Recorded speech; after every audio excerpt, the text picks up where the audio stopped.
नमस्कार friends, good morning. मैं महक सरबरली आप सभी का आप ही के इस लर्न टू ली ट्यूटोरियल्स में स्वागत करती हूँ।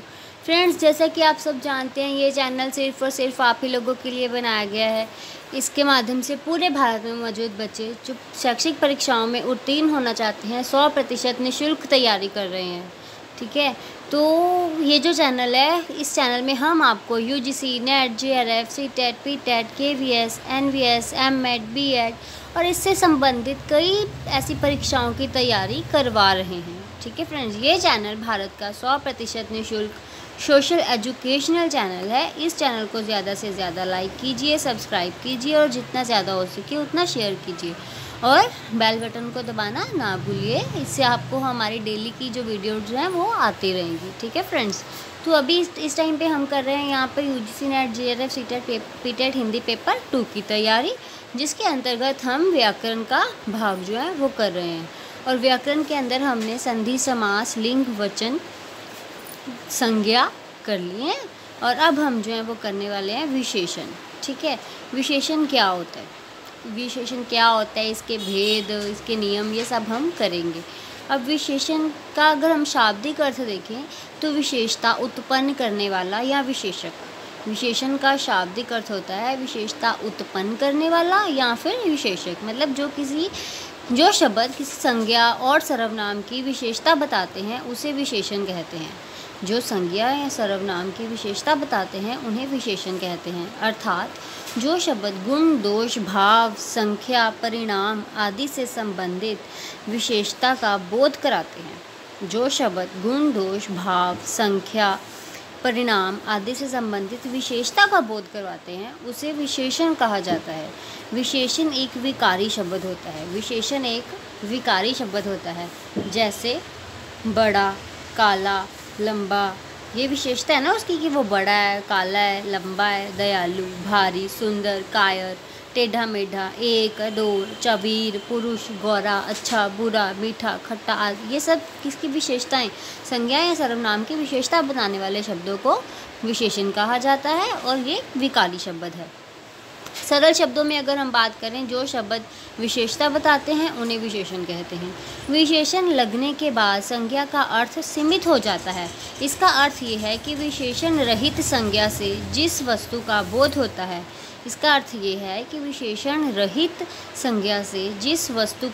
होता है, विशेषण लगने पर उसका अर्थ सीमित हो जाता है। जैसे घोड़ा, संज्ञा से घोड़ा जाति के सभी प्राणियों का बोध हो जाता है। घोड़ा संज्ञा है, इससे घोड़ा जाति के सभी प्राणियों का बोध हो जाता है। पर काला घोड़ा कहने से केवल काले घोड़े का बोध होता है, सभी तरह के घोड़ों का नहीं। यहाँ काला विशेषण से घोड़ा संज्ञा की व्याप्ति मर्यादित, सीमित हो गई है। ठीक है फ्रेंड्स, अब विशेषण वस्तु का स्वरूप स्पष्ट करता है। विशेषण संज्ञा, ठीक है, विशेषण वस्तु का स्वरूप स्पष्ट करता है। विशेषण संज्ञा के आभूषण है। विशेषण भाषा को सजीव, प्रवाहमय एवं प्रभावशाली बनाता है और इसे प्रभावशाली बनाने के बड़े ही समर्थ उपकरण हैं। ठीक है, विशेषण हमारी अनेक जिज्ञासाओं का समाधान करते हैं और हमारे अनेक प्रश्नों के उत्तर देते हैं। कैसे प्रश्न, कैसे जिज्ञासाएं, जैसे कि कैसा आदमी, ठीक है, काला आदमी, गोरा आदमी, मोटा आदमी, लंबा आदमी, अच्छा आदमी, बुरा आदमी। ठीक है, कैसा आदमी ये बताते हैं हमें। कौन विद्यार्थी, पहला विद्यार्थी, दूसरा विद्यार्थी, तीसरा विद्यार्थी, छोटा विद्यार्थी। ठीक है, क्लियर बात। कितने लड़के, 5 लड़के, 7 लड़के, 10 लड़के, सारे लड़के, कितने लड़के। कहाँ के सिपाही, भारतीय सिपाही, रूसी सिपाही, चाइनीज सिपाही, पाकिस्तानी सिपाही, कौन से सिपाही। ठीक है, ये सारे क्वेश्चंस के जो आंसर्स हैं वो हमें विशेषण लगने से ही पता चलते हैं। अब हम करते हैं विशेषण के उदाहरण। आसमान का रंग नीला है। ठीक है, अब आसमान का रंग नीला है। ठीक है, इसमें नीला क्या है, विशेषता है किसकी, आसमान की। मोहन एक अच्छा लड़का है। अच्छा, मोहन एक लड़का है वो तो ठीक है, लेकिन मोहन एक अच्छा लड़का है। ठीक है, ये किसकी विशेषता है, मोहन की, जो एक लड़का है। टोकरी में मीठे संतरे हैं, किसकी विशेषता है, संतरों की, कि संतरे मीठे हैं। रीता सुंदर है। रीता है लेकिन वो क्या है, सुंदर है। कौआ काला होता है, ठीक है, ये काला उसकी इसमें नीला, अच्छा, मीठे, सुंदर, काला, ये सब क्या है, विशेषताएं हैं। अब विशेष्य किसे कहते हैं? जिसकी विशेषता बताई जाती है उसे विशेष्य कहते हैं। जिसके बारे में किसी विशेषता, जिसके बारे में उसका गुण, उसकी विशेषता बताई जाए उसे क्या कहते हैं, विशेष्य कहते हैं। अर्थात जिस संज्ञा और सर्वनाम की विशेषता बताई जाती है उसे विशेष्य कहते हैं। विशेष्य को विशेषण के पहले या बाद में भी लिखा जा सकता है, ठीक है फ्रेंड्स। दूसरे शब्दों में कहें तो विशेषण से जिस शब्द की विशेषता प्रकट होती है, विशेषण से जिस शब्द की विशेषता प्रकट होती है उसे विशेष्य कहते हैं। जैसे अच्छा विद्यार्थी पिता की आज्ञा का पालन करता है, ठीक है, इसमें विद्यार्थी विशेष्य है, विद्यार्थी के बारे में बात की गई है क्योंकि अच्छा विशेषण इसी की विशेषता बताता है। अब अच्छा जो है वो किसको बोल रहा है, पिता को अच्छा बोला गया है या विद्यार्थी को? पिता को, विद्यार्थी को। अच्छा विद्यार्थी पिता की आज्ञा का पालन करता है, तो विद्यार्थी के साथ अच्छा लगा है तो अच्छा विशेषता हो गई, विद्यार्थी उसका विशेष्य हो गया, ठीक है। अब प्रविशेषण किसे कहते हैं? प्रविशेषण क्या होते हैं? जिन शब्दों से विशेषण की विशेषता का पता चलता है उन्हें प्रविशेषण कहते हैं, ठीक है। जिन शब्दों से किसी विशेषण की आगे विशेषता का, संज्ञा सर्वनाम की विशेषता का पता चले तो वो विशेषण है, और जिसमें विशेषण की विशेषता का पता चले वो प्रविशेषण है। जैसे ये लड़की बहुत अच्छी है, जैसे ये लड़की अच्छी है, अच्छी विशेषण का विशेषता हो गई, ठीक है। अच्छी क्या है, विशेषण है, किसका विशेष्य क्या है, लड़की। लेकिन प्रविशेषण क्या होगा, बहुत अच्छी, ठीक है, बहुत अच्छी लड़की है। मैं पूर्ण स्वस्थ हूँ, मैं स्वस्थ हूँ, ठीक है, ये विशेषता हो गई। मैं पूर्ण स्वस्थ हूँ, ये प्रविशेषण हो गया। उपयुक्त वाक्य में बहुत और पूर्ण प्रविशेषण शब्द अच्छी तथा स्वस्थ विशेषण की विशेषता का बता रहे हैं, इसलिए ये शब्द प्रविशेषण है, ठीक है फ्रेंड्स। अब अगर हम बात करें विशेषण के भेदों के बारे में तो विशेषण के 4 भेद होते हैं। मुख्यतः विशेषण के 4 भेद होते हैं। कौन कौन से? गुणवाचक, परिमाणवाचक, संख्यावाचक और सर्वनामिक। गुणवाचक, परिमाणवाचक, संख्यावाचक और सर्वनामिक, ठीक है। आगे गुणवाचक, परिमाणवाचक, संख्यावाचक और सर्वनामिक में परिमाणवाचक और संख्यावाचक को 2 भागों में विभाजित किया गया है। जो परिमाणवाचक है उसको निश्चय परिमाणवाचक और अनिश्चय परिमाणवाचक के अंतर्गत लाया गया है, और जो संख्यावाचक है उसके अंतर्गत निश्चय संख्यावाचक और अनिश्चय संख्यावाचक आ जाते हैं, ठीक है फ्रेंड्स। अगर इस हिसाब से देखिए तो यहाँ पे कितने हो गए, 8 हो गए, लेकिन मुख्यतः 4 होते हैं। उनको आगे 2 भागों में डिवाइड किया है, परिमाण को और संख्या को। अब पहला है गुणवाचक विशेषण। गुणवाचक विशेषण क्या होते हैं? जो शब्द संज्ञा या सर्वनाम के गुण के रूप की विशेषता बताते हैं उन्हें गुणवाचक विशेषता कहते हैं। गुण के रूप की विशेषता, जैसे कालिदास विद्वान व्यक्ति थे, कालिदास व्यक्ति थे, विद्वान व्यक्ति थे, ठीक है। वह लंबा पेड़ है, ये उनके गुण है। उसने सफ़ेद कमीज पहनी है। मंजू का घर पुराना है, ये ताज़ा फल है, पुराने फर्नीचर को बेच दो। ये सारे विद्वान, लंबा, सफ़ेद, पुराना, ताज़ा, पुराने, ये सब क्या है, उनके गुण हैं, ठीक है। उपयुक्त में ये सारे उनके गुणवाचक विशेषण हैं। गुण का अर्थ अच्छाई ही नहीं होता बल्कि उस किसी भी विशेषता से हो सकता है। अच्छा, बुरा, खरा, खोटा, सभी प्रकार के गुण इसके अंतर्गत आ जाते हैं, ठीक है। अब गुणवाचक विशेषण के कुछ रूपों के उदाहरण इस प्रकार हैं। गुणवाचक विशेषण के कुछ रूपों के उदाहरण इस प्रकार हैं। जैसे पहला है समय संबंधी, स्थान संबंधी, आकार संबंधी, दशा संबंधी, वर्ण संबंधी, संज्ञा संबंधी, ठीक है। अब समय संबंधी, समय संबंधी में नया, पुराना, ताज़ा, वर्तमान, भूत, भविष्य, अगला, पिछला आदि, ये सारे समय संबंधी हो गए। और स्थान संबंधी लंबा, चौड़ा, ऊंचा, नीचा, सीधा, बाहरी, भीतरी आदि। आकार संबंधी गोला, चौकोर, सुडोल, पोला, सुंदर। और दशा संबंधी दुबला, पतला, मोटा, भारी, गाढ़ा, गीला। वर्ण संबंधी लाल, पीला, नीला, हरा, काला, ठीक है। अब परिणामवाचक संज्ञा, परिणाम से ही हमें पता चल रहा है किसी चीज़ का परिणाम, अर्थ होता है मात्रा। जो विशेषण संज्ञा या सर्वनाम की मात्रा या नाप तोल के परिणाम की विशेषता बताए। मात्रा या नाप तोल, गुणवाचक में गुण की विशेषता थी, ठीक है। अब इसमें है नाप तोल की विशेषता। उसे परिणामवाचक कहते हैं।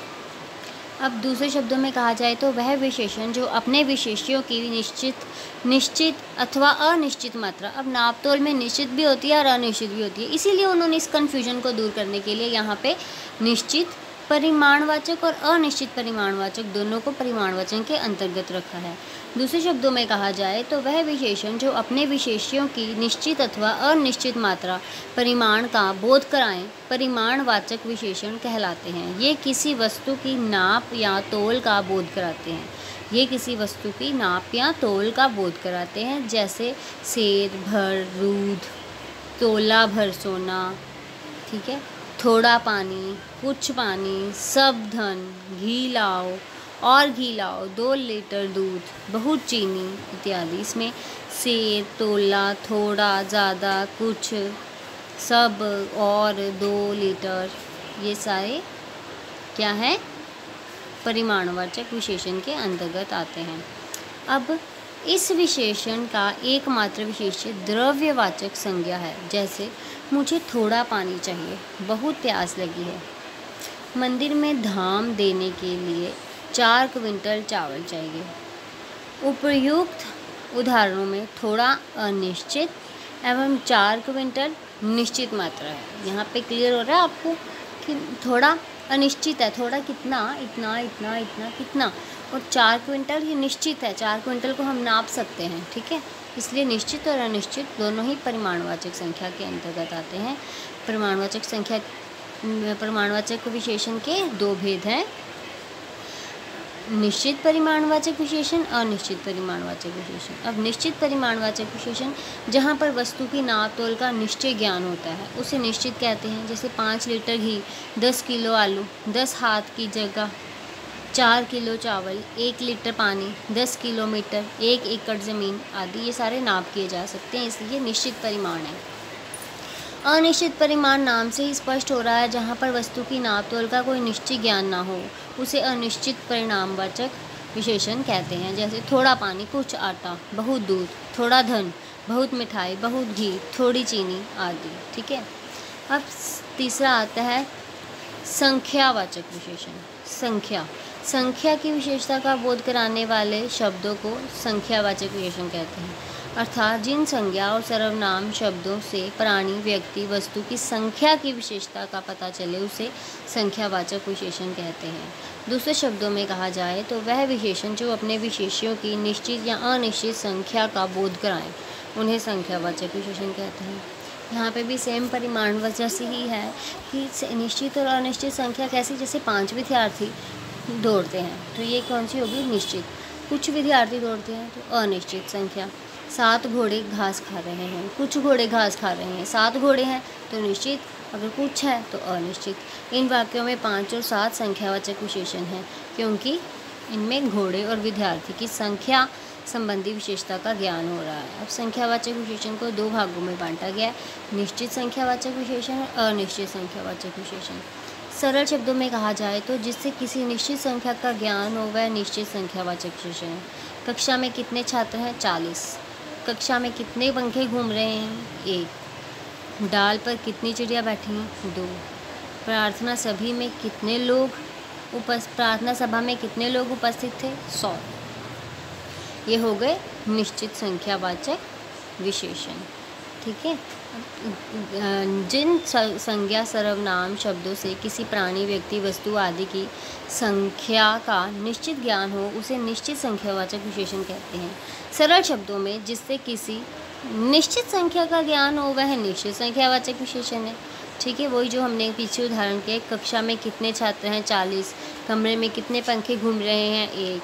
डाल पर कितनी चिड़िया बैठी हैं, 2, ठीक है। ये हो गई निश्चित संख्या के आगे 6 भेद होते हैं, पूर्णांक बोधक, अपूर्णांक बोधक, क्रमवाचक, आवृत्तिवाचक, समूहवाचक, प्रत्येक बोधक, ठीक है। अब पूर्णांक बोधक में जैसे 1, 10, 100, 1000, लाख आदि, ठीक है, पूर्णांक, पूरे अंक, और इसमें पूरे अंकों का पता चले। और अपूर्णांक बोधक जैसे पौना, सवा, 1.5, 2.5 आदि, इसमें पूर्ण नहीं है ना, अपूर्ण। क्रमवाचक जैसे दूसरा, चौथा, 11वां, 5वां, 50वां आदि। और आवृत्तिवाचक दुगुना, तिगुना, 10 गुना।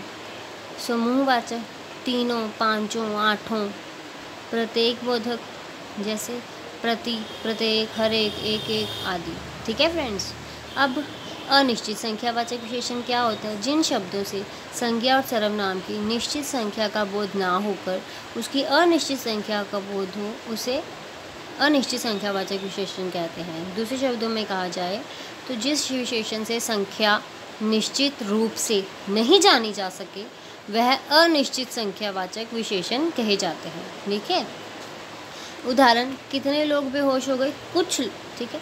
कितने छात्र उपस्थित थे? कम। कितने फल खाकर भूख मिट गई? कुछ। कितनी देर बाद हम चले जाएंगे? कुछ। क्लियर नहीं ना हो रहा? सर्वनामिक, फोर्थ कैटेगरी आ गई सर्वनामिक विशेषण या फिर संकेतवाचक विशेषण। जो सर्वनाम संज्ञा अथवा सर्वनाम की विशेषता की ओर संकेत करते हैं उन्हें सर्वनामिक विशेषण भी कहते हैं। दूसरे शब्दों में, जो सर्वनाम विशेषण के रूप में प्रयुक्त होते हैं तथा जो सर्वनाम संज्ञा से पहले लगकर संज्ञा की विशेषता की तरफ संकेत करें उन्हें संकेतवाचक विशेषण या सार्वनामिक विशेषण कहते हैं। इन्हें निर्देशक भी कहते हैं। ठीक है। जैसे मेरी पुस्तक, कोई बालक, किसी का महल, वह लड़का, वह लड़की आदि। ठीक है। अब संज्ञा लड़का है, उससे पहले सर्वनाम लगा है। बालक लड़का संज्ञा है, उससे पहले सर्वनाम लगा है। ठीक है। उदाहरण, ये लड़का तेज भागता है। यह क्या है? सर्वनाम। लड़का क्या है? संज्ञा। तेज क्या है? उसकी विशेषता। ठीक है। क्रिया क्या हो रही है? भाग रहा है। इस कबूतर को पिंजरे से निकालो, उस मटके में पानी भरो। क्लियर है बात? अब नोट, सार्वनामिक विशेषण में उत्तम पुरुष, मध्यम पुरुष तथा निजवाचक सर्वनाम शब्दों को छोड़कर अन्य सर्वनाम शब्दों के तुरंत बाद संज्ञा शब्द आता है। जैसे ये मेरा घर है, सर्वनाम। ये घर मेरा है, सर्वनामिक विशेषण। वह मेरी पुस्तक है, सर्वनाम। वह पुस्तक मेरी है, सर्वनामिक विशेषण। ठीक है। क्लियर हो गई बात आपको?